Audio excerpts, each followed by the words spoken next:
ധാരാളക്കണക്കിന് നമ്മൾ പണം കടം വാങ്ങുകയാണ്. ആളുകളിൽ നിന്ന് കിട്ടാതാകുമ്പോൾ നമ്മുടേതായ ഓരോരുത്തരുടെയും അഭിമാനം നിലനിർത്താനാണെന്ന് പറഞ്ഞുകൊണ്ട് മറ്റുള്ളവന്റെ വീട് നോക്കി, മറ്റുള്ളവന്റെ സംസ്കാരം നോക്കി, മറ്റുള്ളവന്റെ കല്യാണം നോക്കി, മറ്റുള്ള ആചാരങ്ങൾ നോക്കിയിട്ട് അതിലൊട്ടും കുറവാകാൻ പാടില്ല എന്ന ദുരഭിമാനം മൂത്ത് ബാങ്കുകളിൽ നിന്നവൻ കടം വാങ്ങുകയാണ്. സ്വർണമുള്ള സഹോദരിമാരുടെ സ്വർണം കൊണ്ടുപോയി അവർ ബാങ്കിൽ പലിശക്ക് പണയം വെക്കുകയാണ്. അവർക്ക് ആവശ്യത്തിനും അനാവശ്യത്തിനും അവരങ്ങനെയാണ് സ്വർണ്ണപ്പണയം ചെയ്യുന്നത്.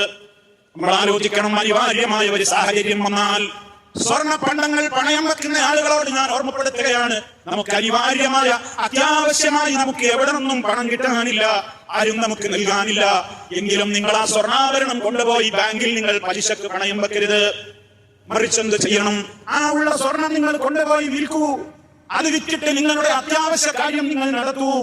റഹ്മാനായ റബ്ബിന് വേണ്ടിയല്ലേ നിങ്ങൾ പണയം വെക്കാത്തത്? പണയം വെച്ചാൽ